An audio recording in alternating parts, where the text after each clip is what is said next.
Olá, investidores! Sejam bem-vindos a mais um vídeo do nosso Panorama Matinal. Aqui você fica sabendo tudo o que está acontecendo no Brasil e no mundo, atualizações importantes que podem impactar os seus investimentos no Brasil e no exterior. E além disso, falamos tudo acerca das commodities agrícolas, comentamos sobre trigo, milho, soja, clima, plantio, colheita e também oferta e demanda no Brasil, Estados Unidos, China, Europa, enfim, você fica sabendo sobre tudo acerca das commodities agrícolas aqui no nosso canal. Vamos dar início falando sobre como é que está o pregão noturno lá em Chicago.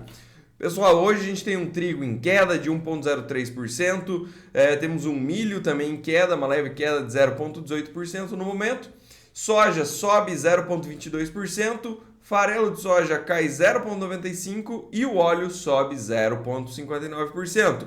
É até engraçado a gente ver o farelo de soja caindo hoje porque o cenário do farelo ele está muito complicado. Com a Argentina praticamente fora do jogo, exportando pouquíssimo farelo de soja devido a não ter soja para esmagar, lembrando que a Argentina é o maior esmagador do mundo, isso acaba trazendo a pressão para os Estados Unidos. Por quê? Porque o Brasil também tem alguns problemas muito mais logísticos e tem uma capacidade então de suprir essa demanda do farelo de soja muito pequena, levando toda essa demanda lá para os Estados Unidos. Inclusive os fundos aí na semana passada aumentaram e muito a sua posição nos contratos comprados de farelo de soja, o que daria um suporte maior aos preços do farelo. Lembrando que isso aí vai demorar para regularizar, para a Argentina seria só após a colheita aí dessa safra de agora, ou seja, lá para março mais ou menos.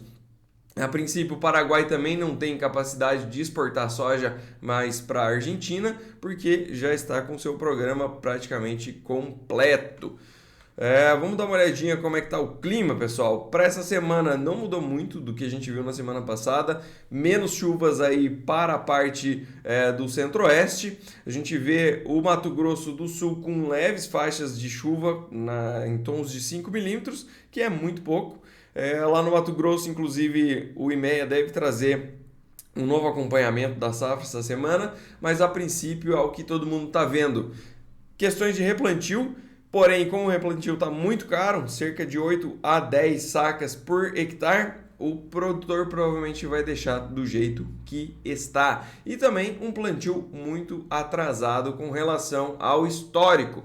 Aqui para o sul, a gente continua vendo volumes muito altos de chuva. Essas chuvas estão trazendo grandes problemas aqui para o sul. Muitos locais estão sendo inundados. A gente viu relatos aí no final de semana de granjas também, inclusive, que foram inundadas. Enfim, muitas lavouras estão sendo lavadas. É muito triste a situação aqui no sul, a chuva realmente não está dando uma trégua e a gente vai olhar também daqui a pouquinho o acumulado dessas chuvas nos últimos dias. O modelo americano então traz aí volumes para o sul na ordem de 50 a 60 milímetros, já não temos mais aquelas faixas no tom de rosa e roxo ali que traria uma perspectiva na casa de 100 milímetros, né? Mas ainda assim são volumes de chuvas grandes esperados aqui para o sul. No modelo europeu, aí sim a gente tem ainda aqueles volumes maiores, modelo europeu que vem acertando mais do que o modelo americano. E o modelo europeu também traz ali para o centro-oeste um pouco mais de chuvas, mas Mato Grosso ainda segue com a sua maioria do território no tom aí de 5 milímetros. E aqui para o sul, como comentei com vocês, deve chover mais pelo modelo europeu, que traz volumes de até 150 milímetros acumulado para 5 dias. Pessoal, se a gente olha para a parte do clima em termos de temperatura, a gente tem para essa semana que vem agora uma perspectiva ainda de calores muito intensos lá para a região centro-oeste, e aqui para o sul já fica mais frio, mais tranquilo. Por quê? Porque não para de chover, né? Então baixa luminosidade e acaba interferindo aí na temperatura. Lá no Rio Grande do Sul, em suma, deve ficar na ordem de 20 a 25 graus. Aqui para o Paraná um pouquinho mais quente, devemos ver temperaturas acima dos 30 graus, e para o centro-oeste aí temperaturas que chegam a mais de 40 graus. Uma temperatura realmente muito, muito quente. Alguns pontos ali do Mato Grosso até passam de 45 graus. Se a gente olhar para o acumulado dos últimos 7 dias, pessoal, A gente tem aí para o sul, podemos perceber o que foi essas chuvas aí no final de semana, né? A gente tem localidades que marcam até 300 milímetros, ou seja, muita chuva mesmo. Então, a gente pode perceber que no Paraná, Santa Catarina e o Rio Grande do Sul, a gente tem aí volumes que passam fácil de 100 milímetros. E lá para o Mato Grosso, as chuvas fracas, né? Em alguns pontos chegam aí a até 50 milímetros, mas em sua grande maioria fica de 5 a 25 milímetros no acumulado. Pouquíssima chuva mesmo. Vamos dar uma olhadinha de como é que ficaram os gráficos na semana passada. Como é que fechou aí? Então, começando pelo petróleo. O petróleo fez uma semana de queda. Semana passada caiu 3,94%. Algumas questões aí referentes à guerra, tá? Mais tranquilo, né? Mas a princípio o petróleo vem trabalhando acima daquela região de suporte, que seria na casa dos 83 dólares e 70. Vamos dar uma olhadinha no óleo de palma. O óleo de palma na semana passada fechou com uma alta de 0,11% e a semana já iniciou com uma queda de 1,01%. Para o óleo de soja, a gente teve mais uma queda, né? Fechou com uma queda de 2,10%, fechando aí a sexta semana consecutiva de queda. Óleo de soja que vem caindo bem aí no último mês, né? E a semana já iniciou aí recuperando um pouquinho desse movimento, sobe 0,63%. Para a soja em grão, a gente teve uma barra fechando praticamente no 0 a 0, né? Uma barra de indecisão aqui. Mercado de soja em grão que vem brigando com a média de 20. A princípio, se romper aqui, pode vir a testar as máximas desse range, dessa lateralização, que ficaria ali na faixa dos 14 dólares e 30, que é mais ou menos o preço que estava lá em maio deste ano. Olhando para o milho fez um movimento negativo, deixou uma barra com volume na semana passada de queda de 2,98% e a princípio, se vier a perder a mínima da semana passada, pode sim buscar os patamares de 4,60 dólares por bushel. Mercado de milho, como eu comentei com vocês, chegou a fazer um falso rompimento aqui daquela resistência nessa lateralização, sugerindo que ia andar, que ia subir um pouco mais.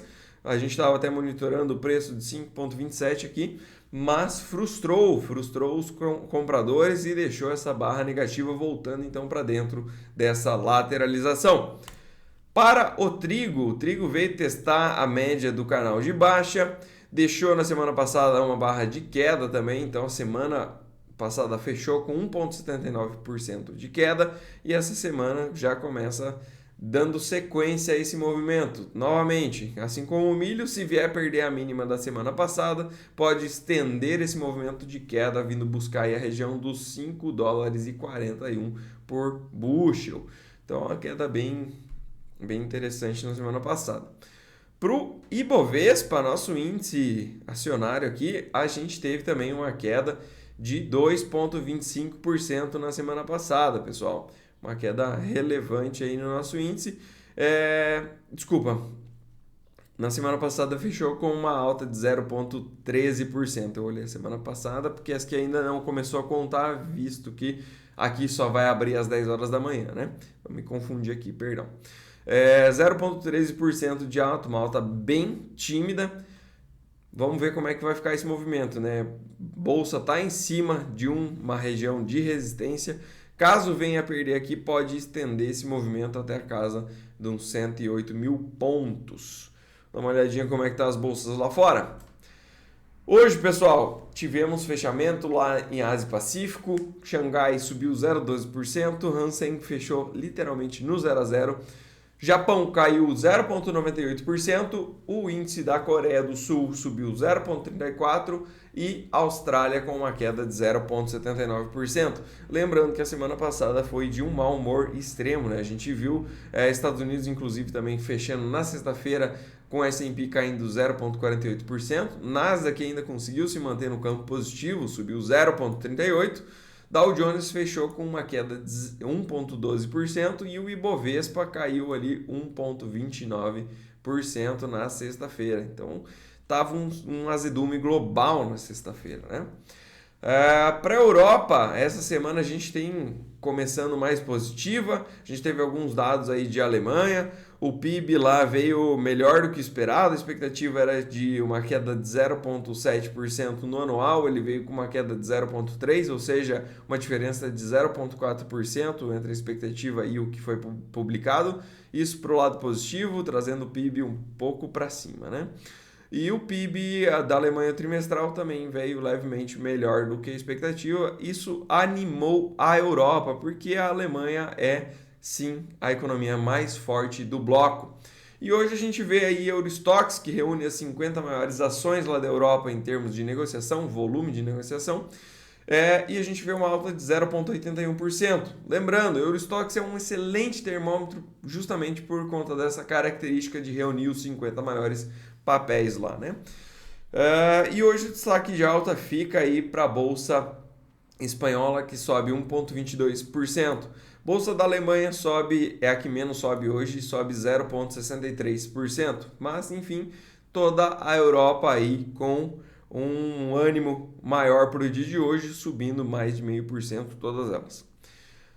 Para a parte de futuros lá nos Estados Unidos, a gente vê S&P 500 subindo 0,66% e Nasdaq subindo 0,76%. A princípio, pessoal, o que a gente deve ter então para o dia de hoje? Um dia mais favorável para a Bolsa Brasileira, seguindo aí o ritmo externo. Hoje é um dia de uma agenda mais fraca, como de costume, segunda-feira é difícil termos dados muito voláteis, né, que mexem com as cotações globais. Então, a princípio, a gente deve ver o Brasil seguindo aí esse bom humor do exterior. Para a parte de dólar, temos um dólar mais fraco hoje contra as principais moedas do mundo. Cai, mas está praticamente no 0 a 0, está 0,04 de queda, uma queda bem tímida mesmo. E temos um dólar mais fraco contra as moedas de países emergentes. Contra a moeda chinesa, contra o yuan, o dólar caiu um pouquinho nos últimos dias e não conseguiu ficar acima naquela região do 7,32. Volta a trabalhar naquela resistência do 7,31. Eu não comentei com vocês o minério de ferro, né? O minério de ferro hoje sobe 2,51%, isso aqui ajuda a Vale. E pelo lado contrário temos aí também um petróleo caindo 1,15%, que seria prejudicial para a Petrobras.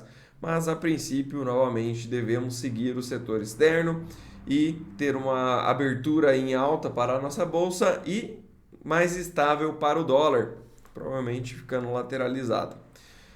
Como eu comentei com vocês, a agenda para o dia de hoje é fraquíssima, não tem praticamente nada que possa mexer com as bolsas ao redor do mundo, né? Aqui no Brasil, temos algumas questões.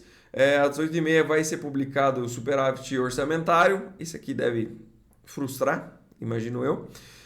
E também temos a dívida bruta do PIB aí. Esse aqui também deve frustrar, provavelmente deve vir mais alto. Fora isso, pessoal, mais nada que possa impactar o mercado. À noite, às 10h30 da noite, temos lá na China a publicação do PMI industrial, que mede basicamente a atividade industrial lá, né? O índice dos gerentes. E é aquele negócio, se ele vier acima de 50 indica expansão da economia, abaixo de 50 indica contração. A expectativa é que os dois venham acima aí, indicando expansão, tanto o industrial quanto o não manufatura. Então às 10h30 da noite. Isso só vai ter impacto no pregão de amanhã, né? Pessoal, um grande abraço a todos, excelente semana e nos vemos amanhã.